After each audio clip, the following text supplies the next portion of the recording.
प्रश्न काय विचारलाय? परिमेय संख्यांचा लहान मोठेपणा ठरवा. पहिलं गणित काय करायचंय? तिरकस गुणाकार.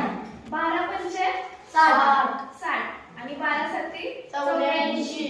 60 मोठे का 84 मोठे? 84. 84 मोठे. म्हणजे इथे चिन्ह काय येईल? कळलं?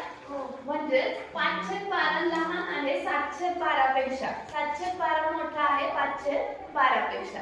पुढचं गणित. आता इथे वजा चिन्ह आहे बघा. वजा 5 गुणिले 12 वजा 60 आणि 12 गुणिले वजा 7 वजा 84. काय मोठं आहे? वजा 60 का वजा 84? वजा 84.